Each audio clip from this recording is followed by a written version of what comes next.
Live in the country, you don't expect that kind of stuff. I'm not familiar. No, I want to go. These are tough questions. No, I'm being interrogated again, and I don't want to do this anymore. Yes, I am. In a country that prides itself on safety and peace, no one expects a child to vanish inside her own home. And yet, that is exactly what happened. On an afternoon that should have been ordinary, a 5-year-old girl disappeared in less than 2 minutes. No scream, no footprints, no trace of where she went or how. For 4 long years, more than 6,500 tips have poured into law enforcement, but each one has collapsed into silence. No suspects, no arrests, not even a single piece of evidence to anchor the story. But today we look at it differently. This is not about speculation. This is about reconstruction. Step by step, we will retrace the hours of that day, rebuilding the timeline and examining every testimony that surrounds it, every statement, every inconsistency, every silence. Because while stories can shift, a timeline cannot lie. Here we expose where words break apart, where the clock does not match the memory, and why some answers simply no longer add up. For the first time, the entire sequence, from sunrise until 6:30 p.m., will be laid out in one place. If you have been waiting for clarity, for logic, for the moment when everything finally clicks, this is that moment. To truly understand what happened to Summer Wells, we must go back to the beginning, not to rumors, not to theories, but to the only thing no one can deny, the timeline. It begins on June 15, 2021, in the remote backwoods of Rogersville, Tennessee. Ben Hill Road is not the kind of place you stumble upon by accident. It's a narrow dirt path twisting through dense forests and steep hills, cut off from the hum of city life. There are no streetlights, no surveillance cameras, no casual passersby. Even cell reception fades as you climb toward the top of the hill. What waits at the end of that road is the Wells family home, weathered, modest, surrounded by 11 acres of untamed land. Inside lived 6 people. Don Wells, the father, was reportedly away at work that day. His wife Candace was home. Her mother, also named Candace but often called grandmother, stayed close by in a camper parked near the house. The 3 older brothers, all under 12 years old, were inside. And then there was Summer Moon Utah Wells, 5 years old, with blonde hair, an untamed spirit, and an energy that seemed impossible to contain. She loved planting flowers with her mother, running barefoot through the dirt, and playing in the yard with the kind of freedom only childhood can carry. She was small, curious, and fearless in the way only a 5-year-old can be. That morning, she left home with her mother and grandmother. By evening, she would be gone. Candace later claimed it all happened in under 2 minutes. She turned her back, and when she looked again, Summer was no longer there. No sound of footsteps, no cry for help, no creak of a door. Law enforcement responded swiftly, launching a massive search. Helicopters cut across the sky. Dogs traced the woods. Volunteers combed the hills. Drones scanned from above. And yet, not a single trace of her was found. The setting matters because it makes the disappearance even more haunting. This wasn't a public playground, a busy shopping mall, or a crowded neighborhood. This was private, isolated land where any outsider would have stood out immediately. And yet, somehow, a child vanished into silence. Which leaves us with the first unanswerable question. How does a little girl disappear from a home this remote in less than 2 minutes, leaving behind absolutely nothing? The story of June 15th does not begin in the late afternoon, when Summer was last seen at the house. It begins much earlier, in the morning hours between 9 a.m. and noon. These 3 hours may seem routine on paper, but they carry the first cracks in the timeline, moments that cannot be confirmed, places where a 5-year-old child was supposedly present yet never truly seen. According to her mother, Candace, the day began with a trip to Holston Valley Medical Center in Kingsport. Her own mother, Grandmother Candace, had a scheduled appointment to examine her knee. Candace said she drove there with Summer in the back seat, dropped her mother off at the entrance, and then waited in the parking lot with her daughter for nearly 2 hours. 2 hours in the sweltering Tennessee heat. 2 hours without food, games, or distractions for a restless child. And yet, there were no reports of Summer being noticed by anyone. No hospital footage showed her walking in, being carried, or even lingering by the car. Not one employee, patient, or passerby remembered seeing a little girl that morning. At some point during that window, Candace received a message from Hunter, a 15-year-old boy who lived nearby and was a family acquaintance. He asked if she wanted to hang out. She picked him up, with Summer still in the car. From that moment, 3 people, Candace, Hunter, and Summer, moved through Kingsport together. Their first stop was Hunter's house. What happened there remains debated. Some accounts claim Candace handed Hunter a can of twisted tea, an alcoholic drink, and joked around with him while Summer sat quietly in the car. Hunter later described Summer as pale, tired, not her usual self. That small detail, her seeming exhaustion, would grow into one of the more troubling inconsistencies of the day. Next, the group went to a Walgreens drive-thru to pick up a prescription for grandmother. The pharmacist told them it would take about 30 minutes to prepare. Instead of waiting, Candace drove them to Warriors Path State Park, about 9 miles away. There, she allowed Summer to wade into a shallow pond known as Horse Pond, while Hunter stood nearby. Candace recorded a short video, Summer in the water, arms struggling to climb back onto the ledge. That video was later posted to TikTok and became one of the final moving images of her life. But here lies another fracture in the story. Despite being in a public park in broad daylight, no one else remembered seeing them. No parents, no children, no park rangers. No one came forward. The clip itself has no verifiable timestamp. It could have been filmed that day or earlier. Law enforcement never released its metadata. For all its haunting significance, the video does not prove when, or even if, Summer was truly at the park that morning. Afterwards, they returned to Walgreens to collect the prescription, then circled back to the hospital to pick up grandmother. And once again, not a single witness confirmed Summer's presence. Not the pharmacy staff, not the hospital personnel, not one patient waiting outside. From 9 a.m. until noon, Summer was supposedly in 5 different places: a hospital parking lot, Hunter's house, a pharmacy, a state park, and back to the hospital. Yet no independent witness saw her in any of them. No casual photo captured her in the background. No grainy security footage. Not even a fleeting memory from a stranger. And so, a chilling question emerges. If Summer was truly with them, why did no one see her? And if she wasn't, when exactly did she disappear? By 3 in the afternoon, the Wells family had returned to their home on Ben Hill Road. According to Candace, nothing seemed out of place. The house sat quietly atop the hill, surrounded by trees, silence, and the weight of the summer heat.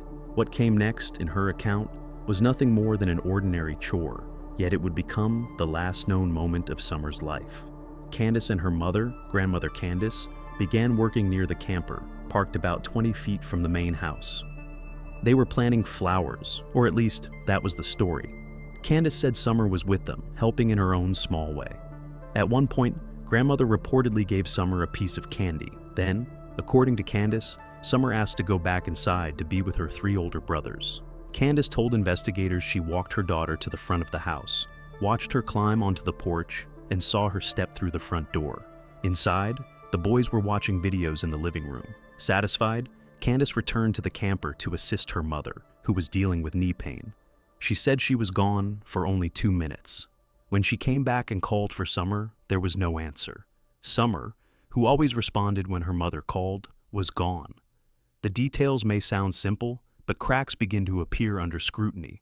The Tennessee Bureau of Investigation later noted there were no newly planted flower beds on the property, only potted plants near the camper.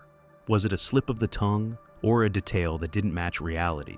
In a case where minutes and actions matter, even a small inconsistency becomes magnified. Another unresolved piece is the testimony of the 3 boys inside the house. Candace claimed they were watching videos and knew Summer had come inside. Yet, because of their age, their statements have never been released. Did they actually see her enter the house? Did they notice anything unusual? We don't know. Their silence forms a missing chapter, critical but locked away. Then there is the question of Hunter. By Candace's account, he had been dropped off before they returned home, but the exact timing remains unclear. Was he still around that afternoon, or gone before Summer vanished? Official reports have never confirmed his whereabouts, leaving another blank space in the story. What Candace insists is that she stepped away for only 2 minutes, just long enough to help her mother with a knee brace. And in that span of time, Summer disappeared without a sound. No forced entry, no trampled brush, no broken door. Not even the family dog barked. Within minutes, the search began.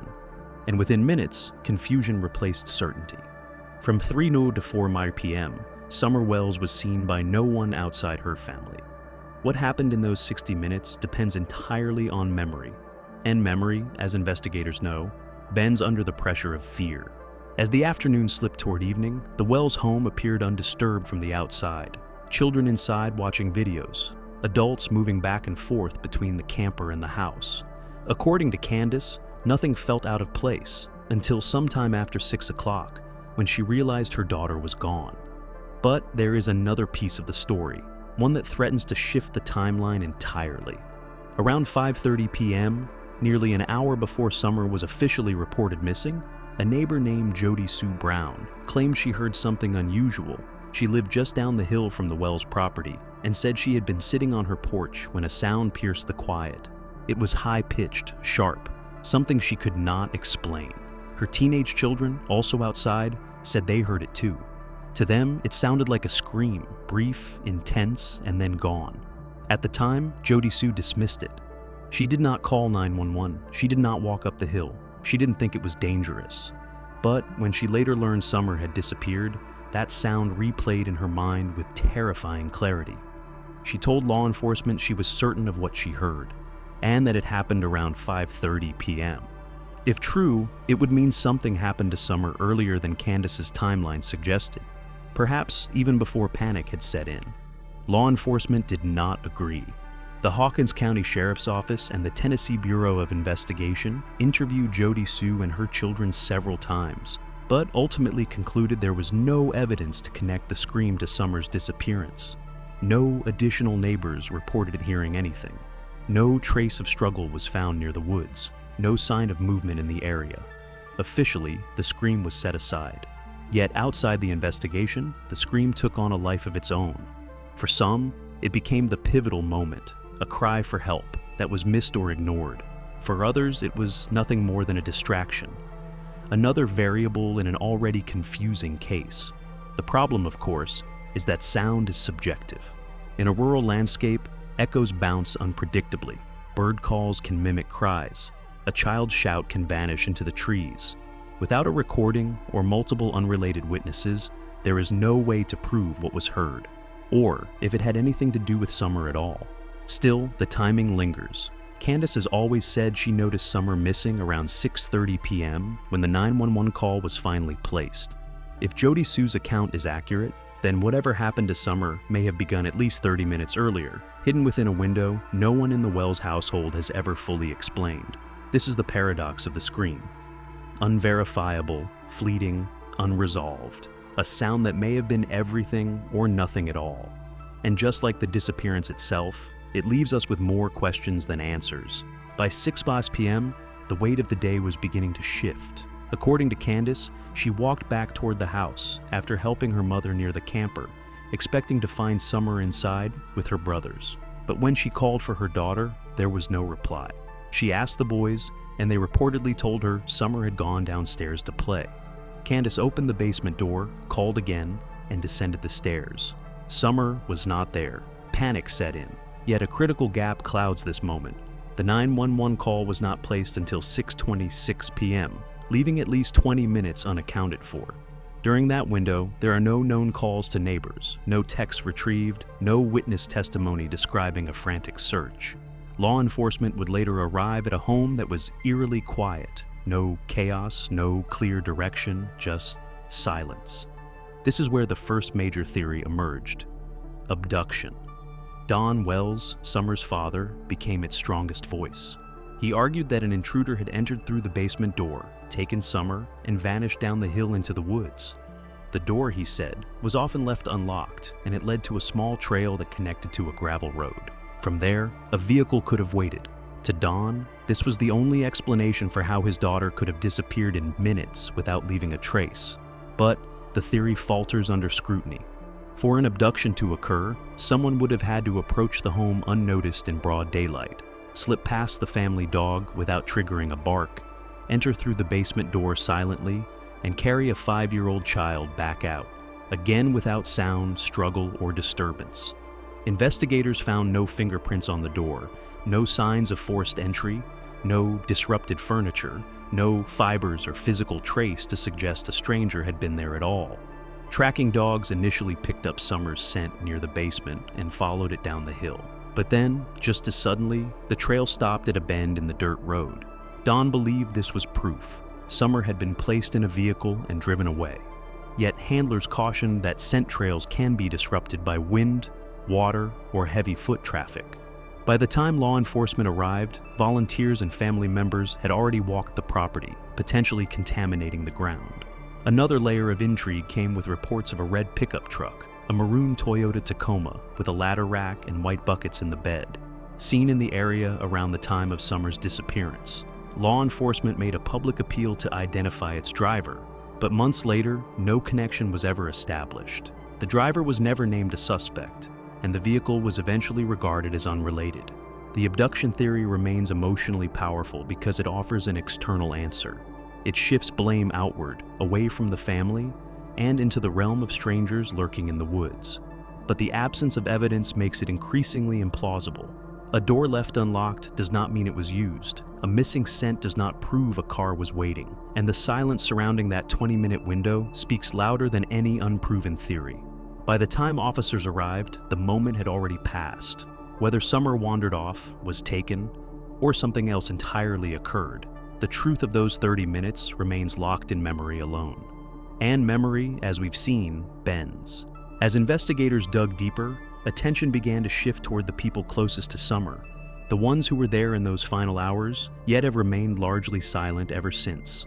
Among them were her 3 older brothers. They were in the house at the time she supposedly walked through the front door, the last family members who could have confirmed her presence. And yet, to this day, their voices have never entered the public record. No statements, no interviews, no recollections. 1 month after Summer vanished, the boys were removed from the Wells home by Child Protective Services and placed in state custody. They have not been returned. Whether their removal was for safety, for secrecy, or for what they might have witnessed remains unanswered. Then there is Hunter, the teenage boy who spent the morning and early afternoon with Candace and Summer. His story surfaced briefly in a single interview in which he described Summer as pale and lethargic, lying in the car with her head on a milk jug. He spoke of alcohol, of confusion, of a day that didn't feel normal. Yet after that, Hunter disappeared from the public eye. No follow-up interviews, no clarification from law enforcement. His role remains unresolved, his words lingering in contradiction to Candace's version of events. And beyond them lies the silence of grandmother Candace. Present on the property, she has never provided a detailed public account of her movements during those critical minutes. Did she hear calls for Summer? Did she search? Did she notice anything unusual? The absence of her voice only deepens the void. Meanwhile, the search for physical evidence has produced nothing. Despite thousands of tips, searches spanning miles of rugged terrain, helicopters, drones, scent dogs, divers, and volunteers combing fields and woods, not a single item connected to Summer has been found. No shoes, no clothes, no trace of her presence. The forensic silence is staggering, and it leaves investigators circling 4 primary theories: that Summer wandered off and became lost, that she was abducted, that she died in an accident and it was concealed, or that she was intentionally hidden or harmed. Each possibility fits some of the facts, yet none of them fit them all. What remains is a puzzle defined less by what is known than by what is missing. A girl who stepped inside a house and was never seen again. Brothers who have never spoken publicly.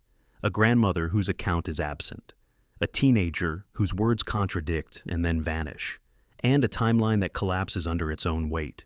4 years later, the truth is still buried beneath layers of silence, contradictions, and unanswered questions. What happened in those final hours remains unclear, perhaps because no one can remember, or perhaps because someone chooses not to. And that may be the most haunting part of all. Sometimes justice does not disappear. It decays slowly, in the silence of those who do not speak.